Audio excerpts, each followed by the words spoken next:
Oblation Run! Fighting Maroods! Isaw! Sunken Garden. Lantern Parade! Uta! Puso! UP! Pasok ka rito! Tara sa kwentuhang may uta. Kwentuhang may puso. UP atin to!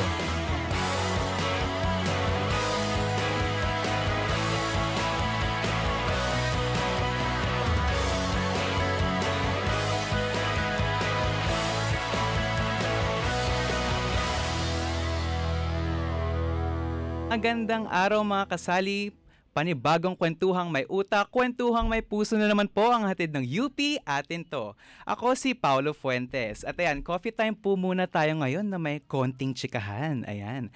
Actually, balik ta rin po natin. Tsikahan na may konting kape. Flip it around, Wicked Witch! Tayo pa napapakinggan sa DZUP 1602 kHz sa inyong mga radyo, audio streaming platform sa dzup.org at napapanood sa official Facebook page at YouTube channel ng DZUP. Para sa ating Rekwento segment, balikan natin ang kasaysayan muna ng UP Diliman. Ayan. At ang ebolusyon ng ating mga study spaces, lalo na ng mga silid-aklatan o ng ating mga library. Muli natin itong tutunghayan at irerekwento upang sariwain ang mga alaala at panatilihing buhay ang kanilang kahalagahan sa kasalukuyan at sa mga susunod na henerasyon. For our Rekwento of the day, here's a story from UP 7 years ago.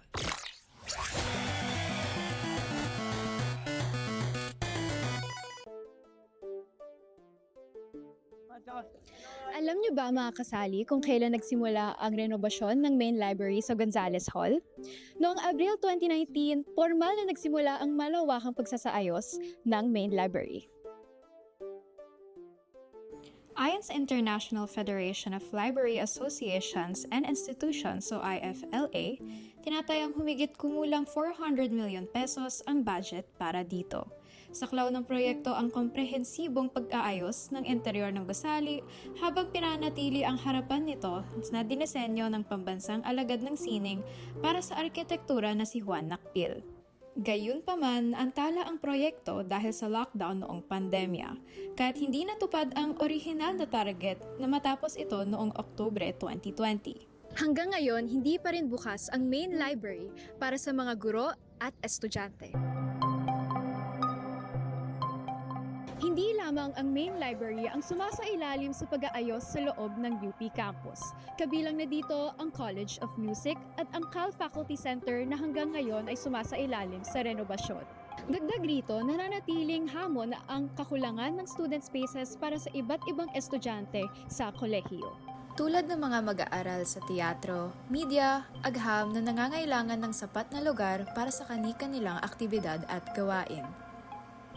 Samantala, inilipat ang pamamahala ng Student Union Building o SUB mula sa UP system patungo sa local admin sa Diliman. Gayunpaman, nananatiling limitado ang mga pasilidad ng SUB sa kabila ng layunin nitong magsilbing bukas at inklusibong espasyo para sa mga gawaing akademiko at pang-estudyante. Habang unti-unting nababawasan ng mga espasyong maaaring pagtambayan, pag-aralan at pagtipunan ng mga estudyante, mapapaisip tayo, mayroon pa bang sapat na lugar para sa mga estudyante? Sa isang universidad na patuloy na nagbabago at lumalaki, saan nga ba matatagpuan ang espasyo na nagbibigay daan para sa pagkatuto at pagkakaisa ng mga iskolar ng bayan? Ating sasagutin ang mga tanong na ito sa ating pagbabalik. Yarn!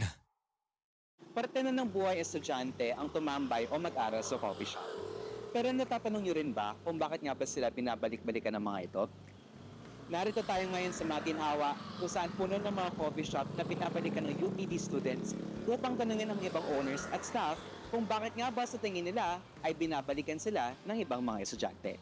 Kaya mga kasali, tara na't mag-coffee hopping! Well, mostly kasi is super comfy sila sa amin, lalo na pag minsan hindi sila okay sa internet nila, then pumupunta sila sa amin to buy a coffee, then mostly gawin na din yung mga studies and homeworks nila. So, habang ginagawa yun, nagiging okay na din yung pakiramdam nila, then ayun na, parang nako-compliment nila kami and mostly nako-compliment namin sila by giving them the coffee na gusto nila. Base sa mga customers namin na students, parang ito yung naging pangalawang tahanan or ano nila, pangalawang ganyan nga, tahanan ng eskwelahan kasi parang dito nila ginagawa yung mga activities nila or mga school matters nila na sa tulong ng aming coffee shops yun. Ganun. So kami, usually mga staffs dito, mga students din, so alam namin yung pakaramdam na ganun yung ginagawa nila. Sa akin, ito yung pangaramang tahanan ng nila. Then, kasi dito mo kasi may nakakahalubilo sila. Then, sa mga basic needs. Then, sa relaxation din nila dito sa cafe shop namin.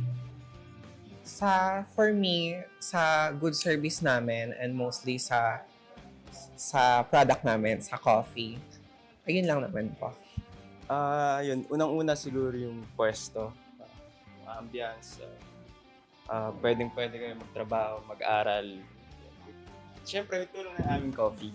And pangalawa is affordable. So, pang students, ganun po. Yeah, applicable siya sa lahat. Siguro sa number 1 namin, sa comfortable, then sa mga food and drinks din namin. Then also, ano din kami ng service din namin, na good service para sa nila, para bumalik sa amin. Then yun lang din naman sa akin. Share mo yarn. Ayan, ang dami talagang ino-offer ng isang coffee shop, no? Kasi ako rin, no, bilang estudyante mga kasali, nawiwili ako sa isang coffee shop kapag may mga factors o mga salik, no, na nagiging reason ko para magstay doon. Tulad na lang, syempre, una, dapat masarap at abot kaya na kape. Syempre, di ba, pag nag-aaral, para may konting energy naman. Tapos, dapat, magandang ambience. Yan po nga pangalawa yan. Kasi, tulad na lang nung mga nakita natin ng mga coffee shop kanina, di ba, ang gaganda ng mga lugar na kinalalagyan nila. At dahil dyan, masasabi nga natin na third space na nga ang isang coffee shop para sa mga estudyante, kung saan pwede silang tumambay o kaya gumawa naman ng mga requirements kapag nasa labas sila ng bahay o labas ng eskwelahan. Ayan, kapag maganda ang cafe kasi, di ba, parang mapapasabi ka na lang ng ang sarap tumambay dito, payapa, tahimik at puno ng pangarap. Charot, hindi ganon. Pero napapatanong ba kayo mga kasali kung saan nga ba ako makakahanap ng lugar para mag-aral o magtrabaho? Kung oo, sisiyasatin natin yan ngayon sa ating episode ng Sakto sa Sunken. Pag-uusapan natin ang class to coffee shop pipeline at kung bakit paboritong tambayan ng mga estudyante ang mga kapihan. Samahan nyo kami sa mainit na kwentuhan na may pait at tamis ngayong araw sa ating episode na pinamagatang May Mesa Pa Ba? Ang papel ng mga kapihan sa buhay estudyante. Para samahan tayo sa isang kwentuhang utak at puso, kasama natin si Dr. Adelaida Mayo or si Dean Lady ng Department of Clothing, Textile and Interior Design ng College of Home Economics. Si Dean Lady ay dating dekano or dean ng College of Home Economics. Siya ay pinarangalan ng Philippine Association for Technology in Home Economics of State Colleges and Universities ng Home Economics Lifetime Achievement Award. Ayan. Ito ay para sa kanyang malawakang kontribusyon pagdating sa pagtuturo, pagsasaliksik at yung pagpapalawig ng diskusyon tungkol sa espasyo, lipunan at pamumuhay. Ayan, so magandang araw po, Dean Lady. Thanks for joining us today and welcome back po sa DZUP after ng ilang years. So, kumusta naman po kayo? First, magandang araw sa mga tagapanood ng DZUP. Ayan. Ang saya-saya ko at napabalik ako dito. Maraming salamat sa imbitasyon ninyo. Siyempre, Dean. Okay lang. Ayan. So, thank you, Dean, for coming here today. No? So, mag-discuss po tayo tungkol sa mga coffee shop. Kasi ako rin po, pansin ko na parang ang dami ng mga estudyante pumupunta sa coffee shop. Napapansin niyo rin po ba yun na parang coffee shop pag mag-aaral? Napakaraming estudyante talaga na mahilig sa kape. Unang-una, dapat masarap yung kape.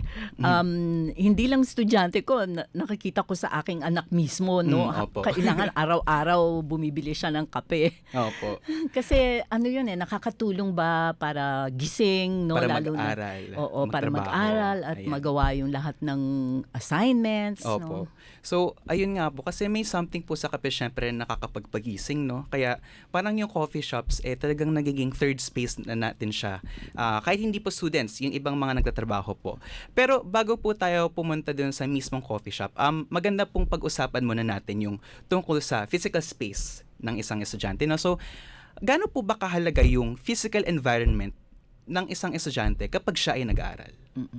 Bilang nakapagturo ng interior design, no, sa mahigit 40 years, no, sa kolehiyo, no, sa College of Home Economics, Yes, ma'am. nakikita ko talaga, no, at bilang interior designer rin, no, nakikita ko ang kahalagahan ng espasyo, no, na dapat meron siyang yung conducive for learning, no. Dapat maliwanag, yung tama yung ilaw kasi Yes po. at yung ventilation, ibig sabihin dapat maginhawa, no, sa loob Opo. nung cafe, nung Coffee shop. environment. Yung space. Oo. Dahil kung ang init-init, 'di ba? Paano ka naman makakaaral mabuti? Yes, ma'am. Totoo yan. Tapos iba rin yung lugar, dapat merong sariling privacy, hindi yung maingay. So, ang daming aspeto sa interior design na dapat tutukan pagdating Opo. sa espasyo para conducive nga siya for learning. So, ang interesting, ma'am, kasi parang kapag nag-aaral kasi, hindi natin usually na take into consideration na yung physical space natin, may effect siya sa productivity natin, no? So, nakita natin na yung interior design ay may epekto nga. Pero, dagdag po doon, may effect rin po ba yung ambience or yung look ng isang coffee shop, pati na rin po yung customer capacity kapag pumipili ang isang estudyante ng study space niya? Sobrang merong effect, no, yung Opo. interior design. Of course, unang-una nga kung masarap yung kape na Opo. ino-offer nung coffee shop, no.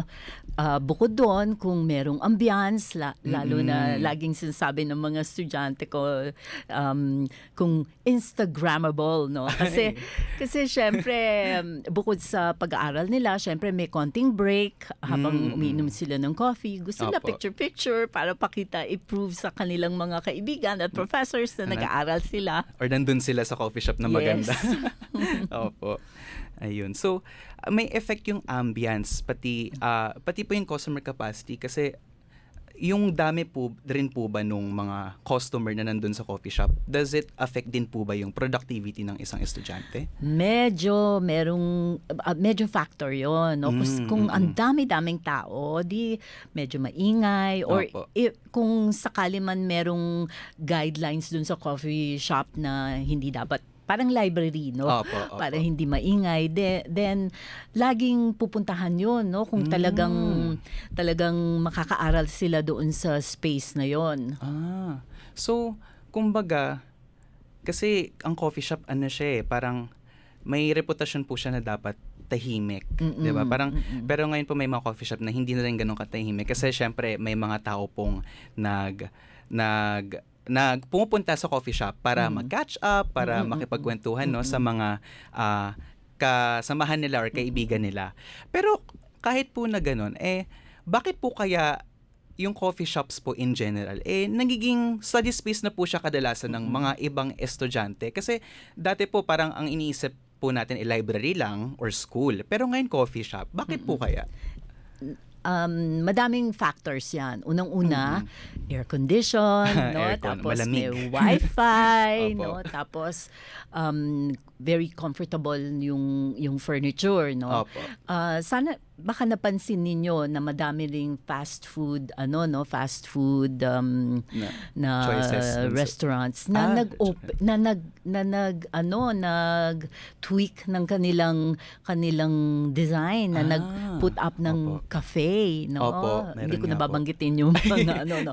Nag-put up Opo. sila ng cafe, tapos binago nila yung ambiance, no? So yung interior design niya, meron ng mga sitting area, areas, no, na very comfortable, Opo. merong sofas, no. Opo. Hindi kagaya noon na napakatigas ng mga silya.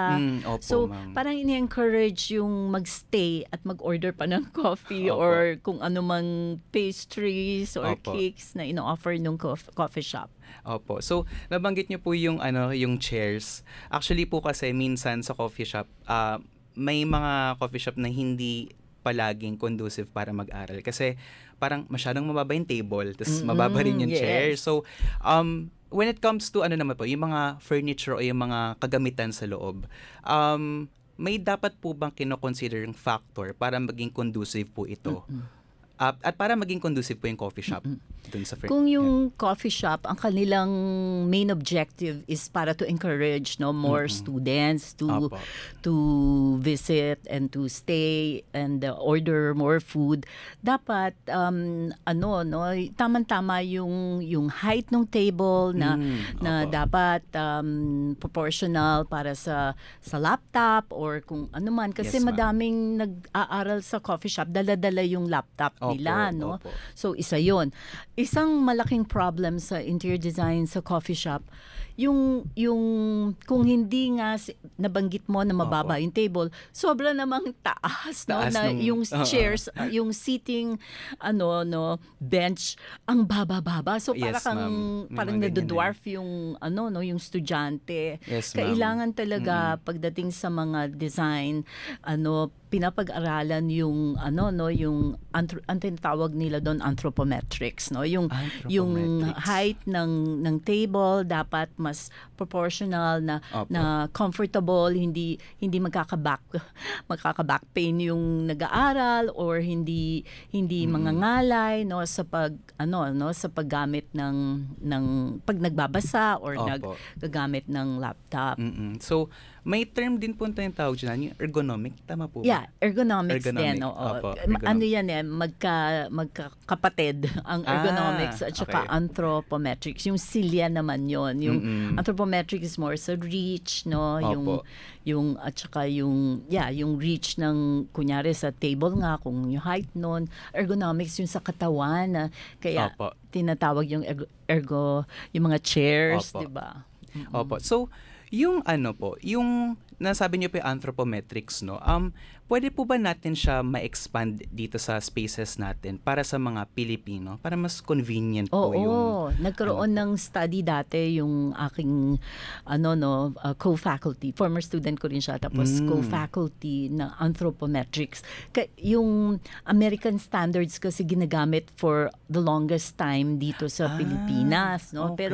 Pero slowly nagagamit na rin, na nagkaroon na ng studies, ng research na dapat kasi noon like yung sa toilet and bath, no, yung ang taas-taas ng counter. Opo, Ngayon meron binabaan na konti kasi ang based on sa height nga ng yung standards ng Filipino anthropometrics. So, kumbaga, may factor din ng, yung physical factor kung ano yung usual o yung karaniwang itsura o physical attributes ng isang Pilipino para ma-consider na Tama. convenient siya.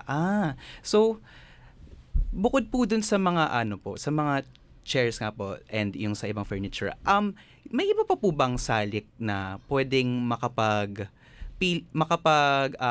invite sa isang estudyante para mag-coffee shop? Like, kunwari po, produkto po ba? Yung community na kapag lahat kayo nagtatrabaho doon, parang productive dapat lahat.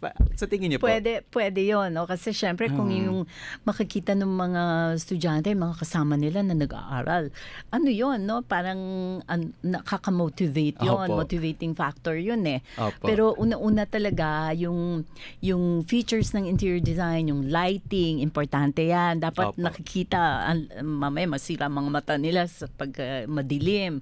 Tapos yung ventilation, so Opo. tama yung temperature. Opo. Tapos yung ambiance, no, na very conducive, hindi siya intimidating, no. Yes po. Kung yung mga nakikita nila puro halos ka-age nila, minsan Opo. ganun okay lang. Pero Opo.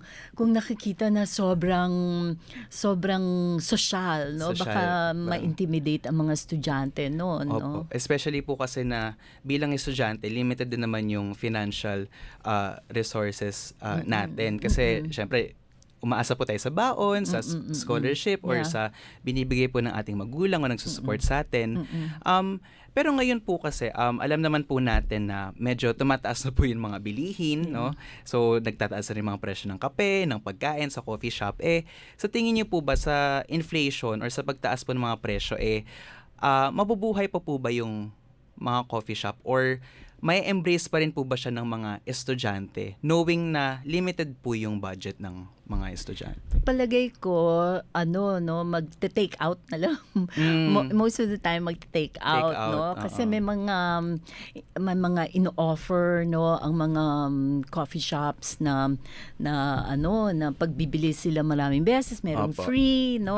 May Opo, ganun may ganun, may ganun. Oo, kasi I know kasi yung anak ko nga Mahilig sa kape. coffeeholic. Coffeeholic. So, isa yun. Pag special occasions naman, nakakapunta rin pa rin sila. Kagaya nga nung nag-handle ako ng research methods class, no, yung Opo. marami sa mga estudyante ko ang pinili yung coffee shops, Coffee no, shops, yung opo. perceptions of on the interior design of coffee shops. So, Okay. nagulat ako na madalas sila pumupunta sa coffee shops. Yes, And ma'am. yun nga, ang pinipili nila na yung affordable, yung coffee. Tapos pwede sila magtagal doon. Kasi may mga coffee shops at restaurants na bawal magtagal, di ba? Tsaka yung iba po, may limit yung wifi na Yes. na parang 2 hours lang, tapos parang kailangan mo mag-order ulit para kung tatagal ka pa. Pero meron din naman po talagang mga matagaling wifi, like only siya. Kung kung gaano katagal man. Opo. So, yun, nagiging salik rin po pala talaga na yung presyo ng kape, ng produkto. Pero ngayon kasi parang marami pa rin talagang estudyante, lalo na pag midterms at finals po, no? So, nabanggit po natin yung spaces nga, coffee shop as study spaces, no? Pero dito po sa loob ng universidad natin, bilang universidad, dapat po conducive tayo as a student space, di ba? So, sa tingin niyo po ba, ano pa po yung pwede nating ma-improve para mas maging conducive yung spaces natin dito sa universidad? Ang pinaka-importante kasi yung presyo nga nung kape, no? Opo. Susunod na yung space, no, Opo. na sana conducive nga for studying, or conducive for mga meetings, no? Opo. Kasi hindi lang naman para mag-aral sa coffee shops. Nagmi-meeting din ng mga Yes, estudyante ma'am. kasi Opo. doon nila pinag-uusapan, kunyari may group project, Projects, yes. or kung may assignment na, or kung may magme-mentor, no? Opo. Pwede sa coffee shop. Yun. So, kumbaga, pwede po natin mas gawing conducive yung spaces natin dito sa universidad kung may gagayahin o may i-factor in po tayo na mga conditions ng espasyo na meron sa coffee shop. Yes. Ganun po ba? Yes. Okay po. Kasi na affordable din nga yung affordable din. Opo. yung kape na ino-offer nila. Opo. So, isa pa po, ma'am, kasi, since ang dami na po nating factors na nasabi, no, presyo, ambience, customer capacity, paano naman po yung physical space? Like yung laki ng physical space. Paano po naman nakaka-apekto yun sa pagiging conducive ng isang study space? Kung maliit yung space, so very limited ang ang maa-accommodate nun na mga estudyante, no? But let's say walang masyadong tao, aagawan talaga kung ang ganda-ganda ng ambiance, no, tapos mura din yung coffee at saka yung kung ano man ino-offer nila na food doon, Yes, na ma'am. snacks doon, then pwede, no, pero syempre limited limited as far as yung business is Opo. concerned kasi maliit siya. Maliit siya. Pero eventually, lalaki rin yun, no? Kung madaming talagang magde-demand, no? Na pumunta doon. Opo. So, ayun. So, kumbaga may effect nga rin yung laki ng physical space to accommodate yung mga tao na pupunta doon. Pero, pagdating naman po dito sa universidad natin ulit, no? Since galing po kayo sa College of Home Yes, Economics, no? yes. Ano pong mga inisyatibo ng kolehiyo na para mapalawig or gumawa ng magandang student space sa college ninyo? Meron po ba or ano po ba ito? Sa college, no, sa college namin, of course Apo. meron kaming tea room. At tea dun sa room. tea room, nagsaserve ng coffee. Na meron ng meron talagang barista doon, no? Ay, ma-check nga yan. Oo. Tapos, ang masaya doon, meron na ring baker. So may pastries din po. Oo, recently lang yan. Nagulat nga ako eh. Usong-uso ngayon ng ube, di ba? Ay, opo. So, nag-eksperimento yung baker sa tea room ng kung ano-anong ginagawa na delicacy na ube, no? Ube. Sarap ng Doon ube. sa lobby, merong ang dean namin, no, si Opo. Dean Joan Bantang. Nag-provide na siya ng table, no, doon sa lobby kasi merong mga ibang students na kailangan talaga ng wifi. Opo. So, doon sa lobby medyo malakas ang wifi. So, yung mga iba na hindi makapunta sa library, mas gusto nila na mag computer gamitin yung laptop nila doon Opo. sa lobby. Sa lobby, opo. Yun. Tapos doon may mga activity centers din sa college, no, malapit sa parking lot. Opo. Na doon din yung mga students, mga orgs, no, na nagtatambay or nagmi-meeting or Meeting minsan may mga orgs. activities sila, may kanya-kanya silang storage Opo. doon na doon nilalagay nila kung may mga posters or whatever merch na kailangan nila ibenta, no, for fundraising. Opo. So, ang ganda na may inisyatibo yung College of Home Economics, no, na para makapag-provide ng student spaces. Ang interesting po nung tea room kasi para siyang coffee shop. Opo. Yeah. So, ayan, i-check po natin yan para ma-check po natin kasi medyo bihira po ako sa CHE. So, ayan, check po natin yan. Pero yung doon po sa college ninyo, may time limit po ba yung students doon sa mga spaces na pinoprovide niyo? Wala naman. Wala akong wala naman. alam na may time limit. Bawal kayo pumunta dyan after 1 hour. Wala namang okay po. ganun. So hanggat open po yung college, Yes, open siya. yes. Maganda. Kasi hindi naman po lahat available ng iisang oras o kung anong oras. Yung tea room lang, merong time na break. May break time, no? Like, at saka may oras kung kailan siya magbubukas, tapos kailan siya magsasara. Opo. Yun yung limit. Pero it's open, hindi pagbabawalan yung estudyante na magstay doon. Basta within the time na open siya. Okay po. Pero pagdating naman po sa ibang college, let's say po sa Palma, kaya sa Cal, sa tingin niyo po may pwede pong i-improve pa sa student spaces natin doon? Or Ang tagal ko na hindi nakapunta sa Palma Hall, Okay no? Pero ang alam ko, kung pag-uusapan yung mga food and beverage facilities within the campus, Opo. merong mga places na like yung bagong UP Shopping Center, meron dun sa itaas, no, Opo. na I know napakamura doon sa taas, no, na Opo. affordable ng mga estudyante. Yung sa baba medyo pricey, no, yung opo. nasa baba, pero mga faculty ang pumupunta doon. Opo. Pero pag sinuwerte yung mga students, yung faculty nililibre yung mga students. Opo. Opo. Pero yung sa Palma po kasi, bilang dumadayo rin naman po ako para magklase, ang problem po kasi karaniwan, pati po sa Cal, no, ay wala pong org spaces. So yun po yung medyo masakit. Tapos ngayon po kasi syempre yung Cal po, ginagawa pa rin. Oo Yung nga. faculty center. So, sa tingin nyo po, ano kayang pwede maging inisyatibo? Meron po Importante na yung administration ng Cal Opo.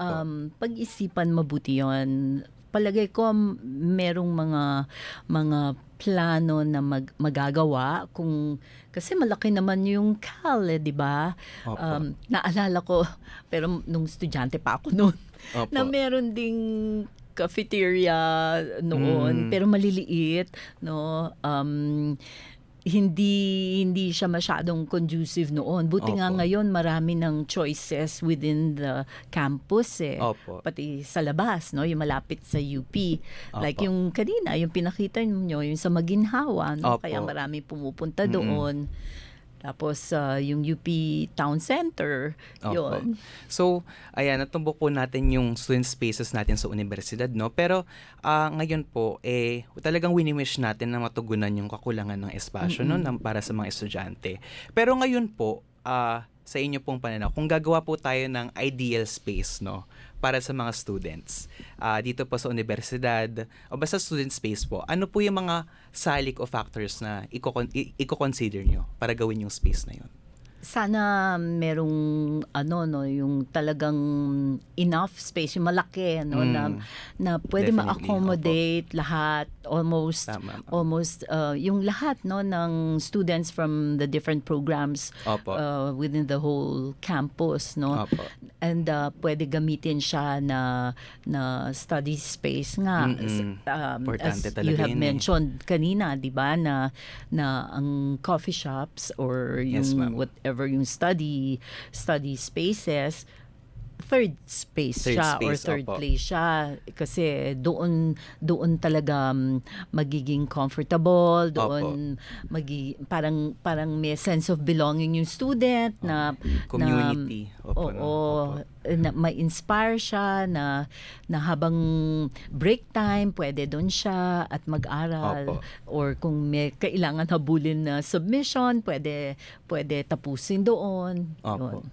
So, ngayon po na natin nag-create po tayo ng kumbaga ideal space natin, no, na talagang magki-cater para sa mga estudyante sa kinakailangan nila na para sa kanilang pag-aaral. Pero sa tingin niyo po, kaya po ba natin or dapat po ba gumawa tayo ng isang espasyo kung saan magki-cater sa mga estudyante kahit na outside school hours? Kasi karamihan po ng estudyante outside school hours na gumagawa ng requirements nila. Sa tingin niyo po? Yung Student Union Building, hindi ba yun talaga ang ginawa para doon sa purpose na yon na kasi naging advisor din ako one time dun sa student organization sa interior design. Okay po. So pag merong mga activities beyond classes, no, like yung design core ang tawag dun sa student org na yon, Opo. nagpapa-reserve na sila kasi kailangan may reservation Opo, yun may reservation Nagpapa-reserve sila doon sa Student Union Building. Opo. Ang ganda naman, I think maganda yung ginawa doon, no? At least merong spaces na para doon. Opo. Ang problem is hindi siya coffee shop. Yun lang, Magdadala ka ng pagkain doon, magdadala ka ng drinks doon. Kung Opo. merong activity like anniversary ng organization or Opo. whatever. Yun, sana something like that na accessible sa mga estudyante na hindi limited kasi minsan overbooked na yung yung student union building. Sana yung pwede magamit ng marami na hindi mahihirapan mag-book. Opo.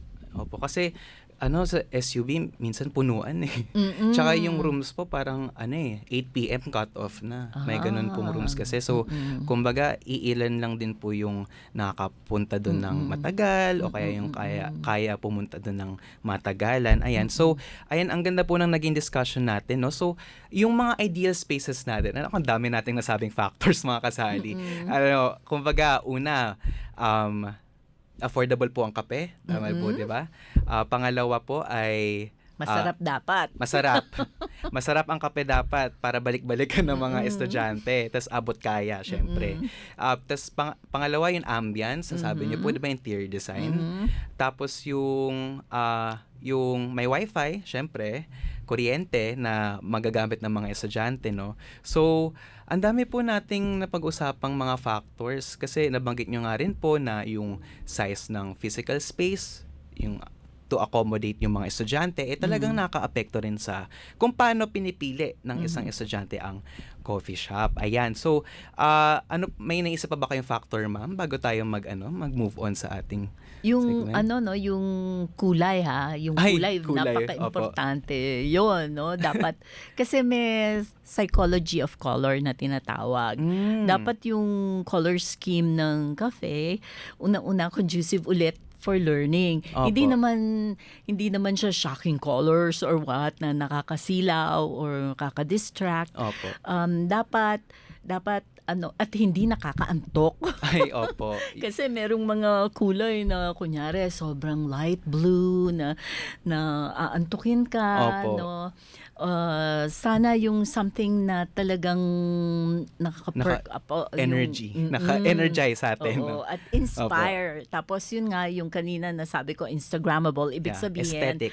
merong mga features na nakaka-inspire na para silang nasa ibang world Opo. na Yung mga ganung talagang coffee shop kasi, lalo na makakapag-aral. Kasi may mga coffee shop na parang pagpasok mo parang nag-portal ka sa ibang mundo. Sobrang ganda diba?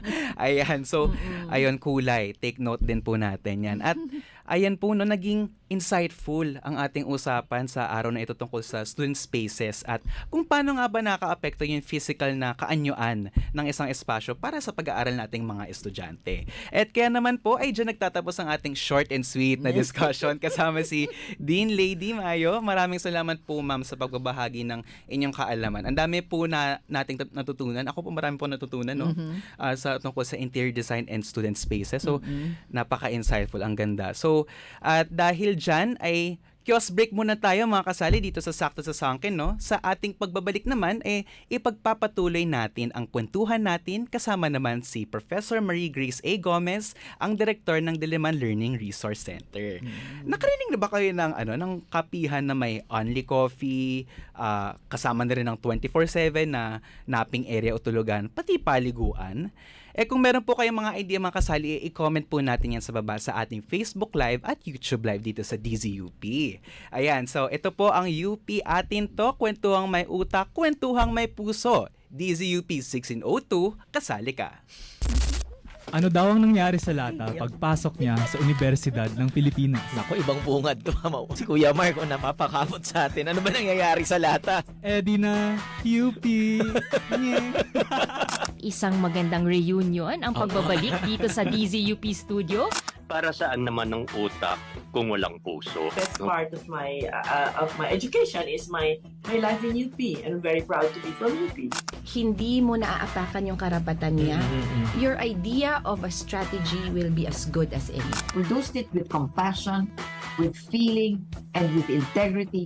Then those stories have been worth doing and sacrificing for. Lumalalim, lumalawak yung pananaw natin sa media at komunikasyon. Lahat tayo may kakayahan, lahat tayo may masasabi. Kasali po kayo sa ating talakayan. Sa DZUP 1602 kHz sa inyong mga radyo, Sa audio streaming sa dzup.org. Sa Facebook page at YouTube channel ng DZUP. abangan pa po ang iba pa pong episode Sa bagong kaalaman ngayong tanghalian. Kwentuhang may utak, Kwentuhang may puso. UP Atin To.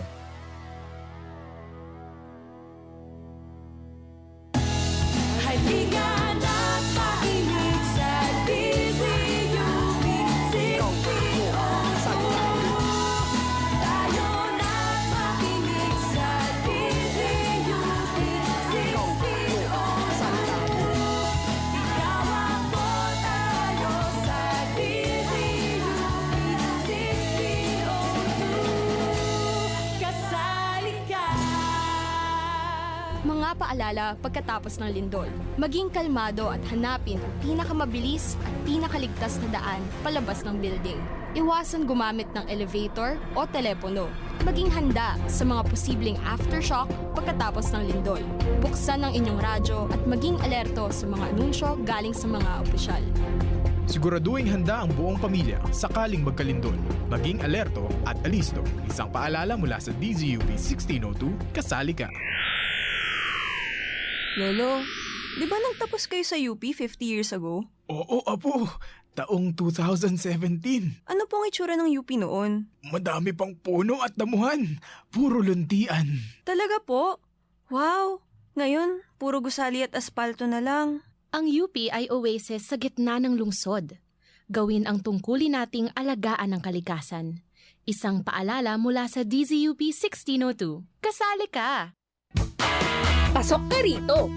Tara sa kwentuhang may utak. Kwentuhang may puso. UP atin to.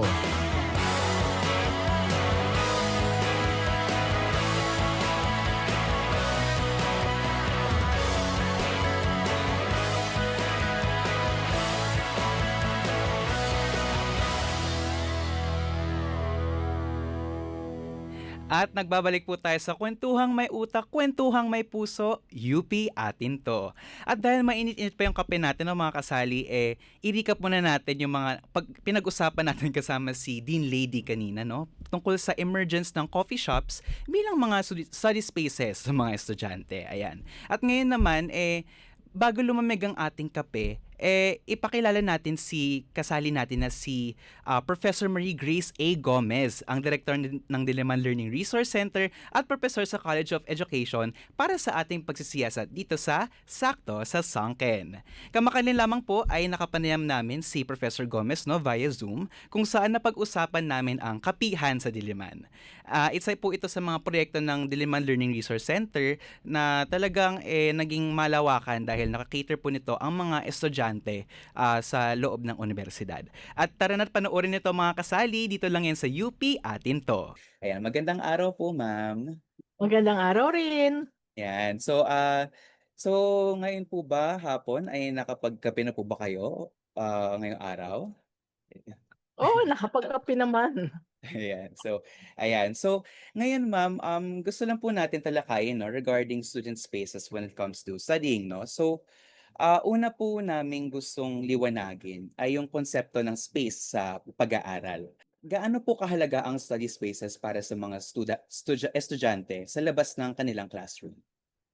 Mahalaga ang study spaces katulad ng library at iba pang mga resources ng universidad kasi nakakapag-focus ang mag-aaral. Bago magkaroon ng kapihan sa Diliman, kinakailangan nilang pumunta sa coffee shop at kailangan nilang gumastos.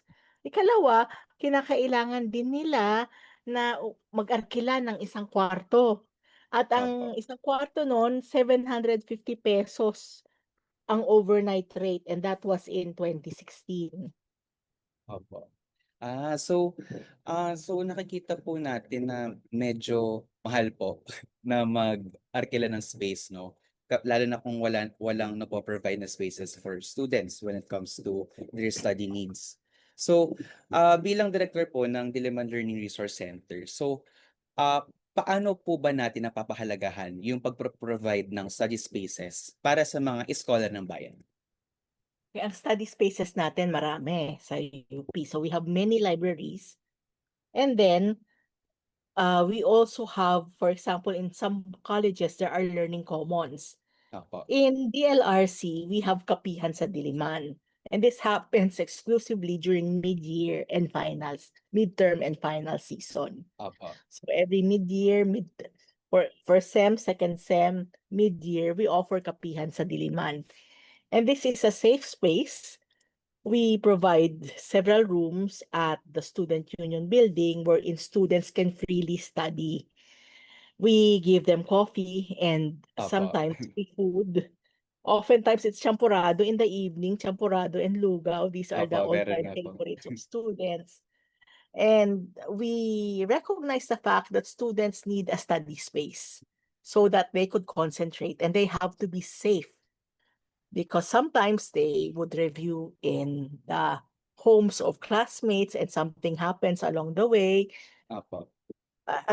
At least when they are at SUB, meron tayong study space na libre.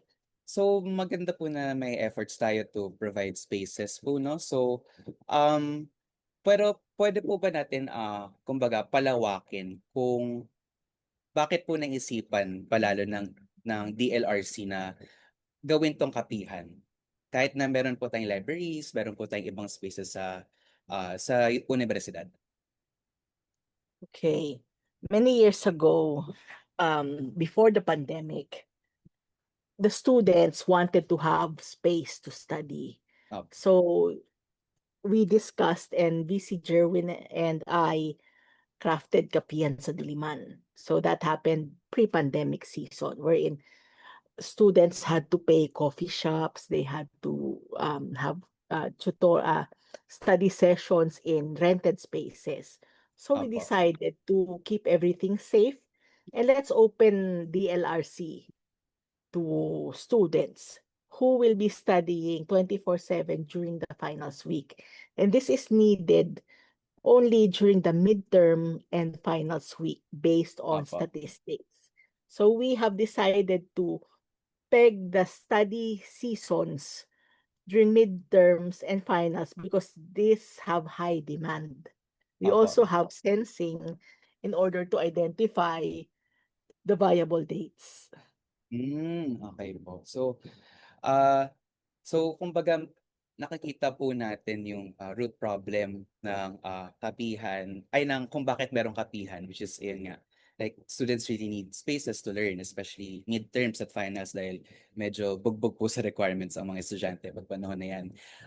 Pero gusto rin po naming malaman, ano pong meron sa kape, like kape mismo, at ito yung naging central na tema ng study space na hinain ng DLRC. Kapagka sinabi mo kasing kape, gising ka. Opo. Kaya ginawa namin kapihan and literally we have free coffee and we have some snacks. Kasi marami sa mga mag-aaral natin na nagsabi na kailangan rin nila ng snacks at may mga mag-aaral na kailangan nila ng pagkain para matuto sila. Kaya nag-offer kami ng mga simple snacks like lugaw and champurrado. So anong Opo. meron sa kapihan? It's a study space.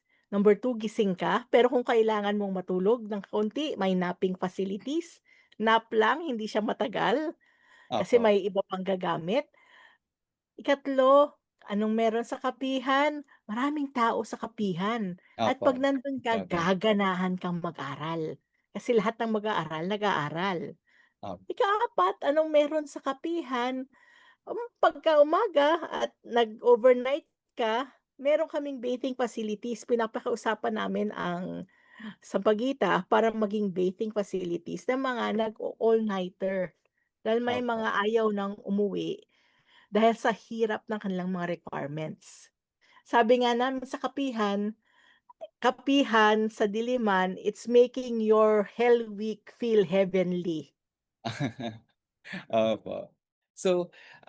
Ang ganda po ng konsepto na parang nagiging community yung pag-aaral ng mga estudyante tuwing finals o midterms kasi parang lahat naka-focus talaga sa pag-aaral pag nasa kapihan. Kasi hindi lang po kape, no, yung ino-offer na mention niyo nga po at nakikita naman po ng mga estudyante sa kapihan, hindi lang po kape yung ino-offer ng kapihan sa kanila. Yun nga po, merong napping area, meron ding bathing facilities.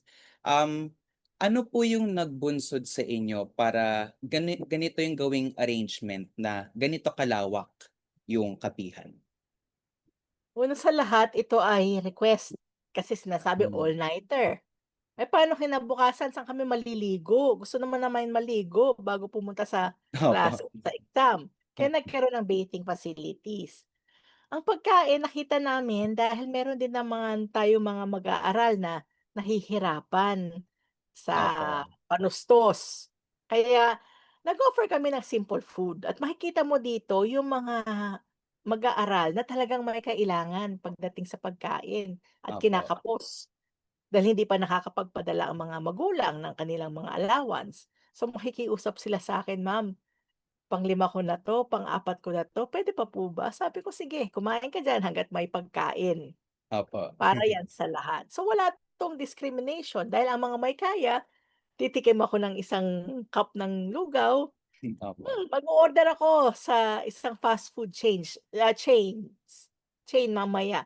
Naka-fast food chain na sila, mag-order sila ng pizza, ng hamburgers, at meron na silang meron na silang pagkain ulit dahil nagsasawa na sila sa lugaw o champorado. Ah. Pa 'tong mga simpleng pagkain 'to. Dahil yun din ang kaya naman na i-provide ng aming, budget sa Opo. DLRC. Naisipan namin yung study space para hindi na umarkila ng espasyo ang mga estudyante. Opo. Mayroon din kaming ngayon may feature din na may counseling. So we have free counseling services. We tie up with either OCG or pahinuhod so Opo. that the students will have someone to talk to air out their concerns or to help them problem solve. So ito ang mga features ng kapihan na malawakang operasyon namin tuwing midterms at finals. So, ang lawak ng kapihan kasi, may counseling din pala na ino-offer tuwing, kapihan season po 'no. So, ngayon po, since nababanggit po natin yung mga students po na talagang, umuulit talagang nagiging regular kumbaga sa kapihan, gusto lang din po, namin matanong kung ano po yung mga espesipikong, feedback na natatanggap po ng DLRC about kapihan? Especially, recently po na kaka-finals lang nitong second sem. Ang kapihan ay isang proyektong hindi lamang sa UP Diliman nakilala. Kahit na sa Opo. ibang CUs, ginaya na rin ang kapihan. May kapihan Hmm. na sa UPLB, may Opo. kapihan na sa UP Manila. At ang pinakamahalaga para sa'kin na testimonial ay hindi lang yung papuri ng mga tao, kundi ni-replicate ba yung programa mo. Opo. In fact, there are other professors in other universities that tell me, "Ang galing ng konsepto ng kapihan." So, hindi nila alam na galing sa UP Diliman, so magsasalita ako tungkol sa kapihan. At Opo. sabi nila, "Gano'n ba? Magaya nga." At ginagaya na 'to ng ibang mga unibersidad. Mga papuri at ang mga commendations galing sa ibang mga unibersidad at ang paggaya nito, ang replication nito, mas malaki po na impact ito at mas malaking testimonial ito dahil nakita ng mga pamantasan na mahalaga pala ang safe Opo. spaces at student care during midterms and finals. Opo. Okey. So, may ibang constituent units na po pala na gumamit nung kapihan na konsepto 'no at project. So, ngayon naman po, kung tutuusin po kasi hindi naman po ine-expect, na university 'no, ang magpo-provide ng paliguan sa mga estudyanteng hindi dormer o kaya galing naman sa malalayong lugar. Halos lahat din ng, pasilidad sa UP nagsasara kasi mga 6 PM na, 'pag gabi na. Pero ang kapihan puwedeng mag-overnight po kasi nga mayroon tayong napping area. Siguro gusto lang pong nating tuntunin, itong kapihan para po kasi siyang miracle 'no, na sa harap ng burokrasya sa UP bilang unibersidad 'no. Gusto po namin malaman ngayon, paano niyo po naipaglaban yung kapihan from concept hanggang execution? Nung una naming ginawa ang kapihan, ang binibigay sa'min ay panaka-naka may kape. Opo. Ano ang nangyari? Ginawa ko, hiningan ko ng tulong ang mga kilala kong may-ari ng paaralan. Opo. So, naging konsepto niyan. Tapos nakita nilang may nagdo-donate. May mga alumni na nag-donate ng pagkain. May mga nakita, kapihan sa Facebook, nagdo-donate lang sila. Opo. Hanggang ngayon, nandun pa rin yung spirit of volunteerism at, Maganda, maganda. nagbibigay ang mga tao. May Mm. mga nagsasabi, "Okey, sa araw na 'to, kahit na umaga dahil anniversary ng aming org, magbibigay Opo. kami sa kapihan, magpapakain kami ng mga tinapay." So, tinatanggap namin ng mga donasyon. Ang kapihan ay nabubuhay dahil sa maraming nagtutulungan. There's Opo. a community spirit kasi kung walang bayanihan dito, hindi natin magagawa ang kapihan. Yes, merong pondo ang unibersidad. Opo. Hindi ko itinatatwa yun at ako'y nagpapasalamat. Ngunit nung ito ay nagsisimula pa lamang, marami ang nag-volunteer. Marami ang nagbigay ng, "Oh, kaya kong magbigay ng 2 kilong bigas para sa lugaw ninyo. Kaya kong magbigay ng ganitong halaga. Kaya kong magbigay ng biskwit, kaya kong magbigay ng na tinatawag na nga nun, eh, biskwit pampatay. May mga Oo. nagjo-joke na, "Ay, kapihan lamayan, biskwit Hmm. pampatay." Yun ang kaya ng mga tao. At ako, hindi ko naman minamaliit o hinahamak kung ano ang kaya ng mga tao.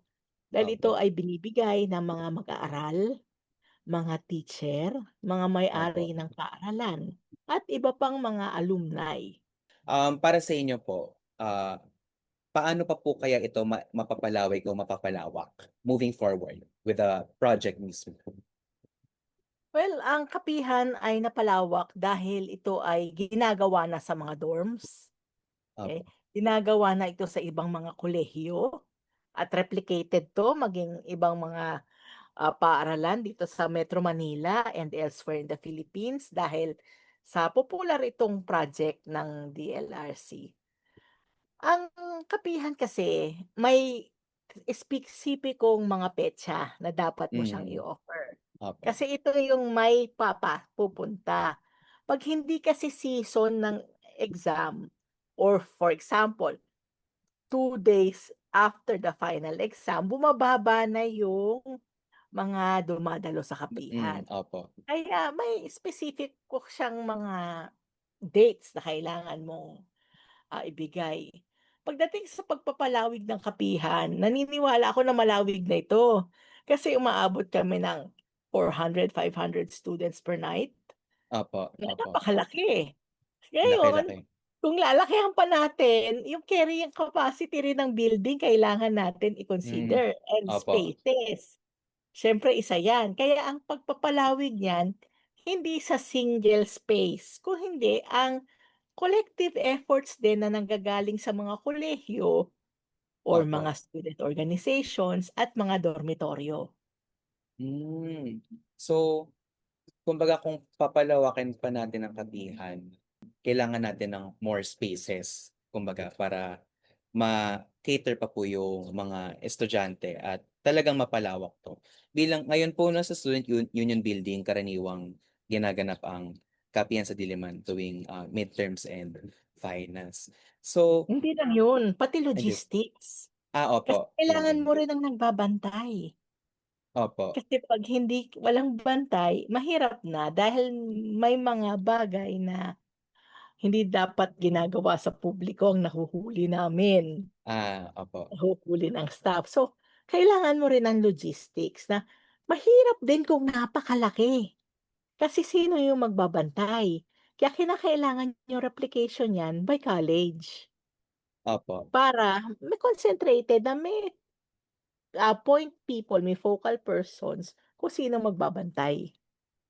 So yes, we have spaces. Kahit na palakihin mo yung spaces, if you have a specific number of people to man kapihan, eh, hindi natin kakayanin yung gano'ng karaming tao. Opo. At mahirap din naman na umasa sa mga volunteers na magbabantay kasi una sa lahat 24 hours.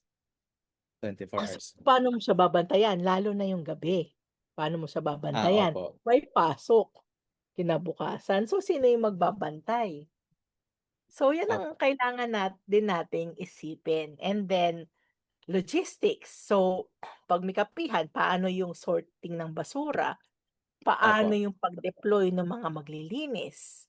So marami tayong factors na kino-consider Opo. kapagka ginagawa natin yung kapihan. Sa Opo. ngayon malawak ang kapihan dahil maraming nag-replicate. Opo. So, ayun. So, pero, sana po 'no, bilang estudyante rin po, mapalawig pa nga po, may chance pang mapalawig yung kapihan dahil malaking tulong nga po ito, sa mga estudyante at ako po bilang commuter po, natulungan na rin naman po ako nito para magkaroon ng space, na mag-aral. At dahil diyan po, maraming salamat Prof. Grace, Prof. Gomez po 'no. So, maraming salamat po sa pagsasagot ng ating mga katanungan tungkol sa kapihan. Ayan, maraming salamat po at nawa'y maging maganda po ang araw niyo ngayong hapon. Salamat din. At yan ang magandang naging araw po. talakayan natin kasama si Professor Gomez tungkol sa kapihan sa Diliman. Ayan. Natunghayan natin ng mga kasali yung konsepto ng spaces dito sa loob ng ating universidad. At bilang estudyante na rin, no, sana nga talaga ay mas lumawak pa yung mga student spaces natin dito sa UP Diliman. Pero syempre, kahit na may mga coffee shops tayo na malapit sa UP at may kapihan tayo tuwing midterms at finals natin, pag stress na stress tayo, no, may sariling kagustuhan ang mga estudyante tungkol sa study space na ideal sa kanila. At ibibida natin yung mga kasali. Susunod yan sa ating Share Mo Yarn kasama ang ibang mga scholar ng bayan. Dito lang yan sa DZUP 1602, kasali ka. Share mo yarn. Narito tayo ngayon sa UP Diliman upang tanungin ang mga estudyante kung saan nga ba sila nagla-lock-in. Sa bahay nga ba? Sa school o library? O di naman kaya ay sa cafe? Kaya tara na mga kasali. Madalas kapag finals week sa library, Probably sa cafe, either sa bahay or library. Cafe. feel ko din kasi yung energy na kailangan mag-lock in ng mga tao. So, ayun, kapag nasa library ako, mas ginaganahan akong gawin yung mga ACAD stuff and other requirements. Makokonsensya ako kasi kapag nandun ako sa cafe tapos wala akong ginagawa. Dahil mas tahimik, then kasi kapag sa bahay medyo inaantok ako. So, kaya ngayon, pagka sa library, alam mo may sarili kang space, tapos available pa, then medyo mas malamig. Then kapag naman sa coffee shop, may ibang food, then at least to regain your energy habang nag-aaral. Yung mga cafes kasi dito, malapit sa UP Diliman, may aircon sila. Tapos, usually yung ibang cafes din, may parang sockets, tas may wifi. And yung tatlong yon actually, kahit yung tatlong yon without the coffee, okay na sa akin para makapag-lock-in. But dagdag na rin siguro yung kape doon kasi very mabilis din ako mapagod at nakakatulong talaga yung kape doon sa coffee shop along with the 3 essentials na sinabi ko for me to lock in. Siguro sa akin, dahil mainit sa Pilipinas, number 1 ng aircon. Yun ang isa sa mga hinahanap ko. Tapos, tahimik, meron ding maayos na desk kung saan pwede akong gumawa ng mga requirements. Ideal study space. Beanbags, sobrang malakas na aircon, maraming tao pero hindi maingay para may white noise lang ako.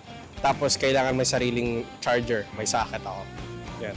Siguro ang ideal study space ko ay yung meron kang place to study well na for example, cool na study place, tapos medyo, yun nga, malamig, then may food, so to regain yung energy mo, tapos tahimik. Yun yung pinaka-important sa akin, tahimik. Siguro a place that really serves the students' needs. For example, kasi yung ibang students, hindi kailangan ng parang ng sockets or ng wifi kasi nag-aaral lang talaga sila. Or yung ibang students, kailangan ng sockets, kailangan ng wifi kasi may ginagawa sila in the internet. No? So siguro personally, yun, malamig, muna sa lahat. Tapos siguro nasa-satisfy yung needs ko at that moment. Kasi yun nga, iba-iba yung needs ko every time I lock in. At siguro mostly naman, mas pinipili ko talaga yung may wifi para hindi na rin ako gumastos sa data. Tsaka yung may sockets para makapag-charge din ako. Share mo yarn. Ayan no, mga kasali, narinig natin na iba-iba nga talaga tayo ng preference pagdating sa study or workspace natin bilang mga estudyante. 'Di ba narinig nga natin merong mga mas gusto sa bahay, may mas comfortable pagdating sa kanilang mga eskwelahan mismo, at saka meron naman namang mga nais na lumabas sa dalawang ito at tumungo sa coffee shop para may kape rin, para habang nag-aaral, may coffee din tayo, 'di ba? Ayan, pero kahit saan man, ang primary na kailangan nating mga estudyante talaga ay ang conducive na space at accessible na space. Dahil ito yung dapat nating inaasam kasi especially na nandito tayo sa malaking universidad, no? Yung mga accessible at free spaces, ito yung dapat nating inaasam o sana nga yung makamit natin dito sa loob ng universidad, pati na rin sa labas. Ayan. At sa gitna ng paghahanap ng mga estudyante ng lugar para mag-aral at magpahinga, nagsisilbing ilaw at pangalawang tahanan ang mga espasyo tulad ng kapihan sa Diliman. Pero mga kasali, itong kapihan na meron tayo ay simula lamang to ng mahaba-habang proseso para sa pagkakaroon ng mga aksesible at mga libreng espasyo para sa ating mga estudyante. Kasi at the end of the day, 'di ba, bukod sa libreng wifi at kuryente, ang ninanais natin ay ang lugar kung saan tayo ay matututo pero walang pag-aalinlangan. Ayan, napaka-importante niyan mga kasali. Muli, ayan, maraming salamat para sa araw na ito at maraming salamat sa ating mga naging panauhin kay Dean Lady Mayo ng Department of Clothing, Textile and Interior Design ng College of Home Economics ng UP Diliman at kay Professor Marie Grace A. Gomez, ang Director ng Diliman Learning Resource Center. Para sa mas marami pang makabuluhang diskusyon sa loob at labas ng operasyon, bisitahin ang aming website, dzup.org, at ilike ang DZUP Facebook page at huwag kalilimutang mag-subscribe sa aming YouTube channel. Sa ngalan ng ating mga kasamahan sa programang ito, ang aming director na si Bianca Arceo, assistant director na si Isaiah Villegas, at ang streaming director na si Isabel Razal, pati na rin po ang aming internship supervisors na sina Ma'am Shrill Martinez at Ma'am Cindy Navarrete. Thank you po. Maraming salamat. Muli, ako po si Paulo Fuentes. Ito ang DZUP 1602. Kasali ka. Kwentuhang may utak. Kwentuhang may puso. UP atin to. Lunes hanggang Biyernes sa DZUP 1602, kasali ka.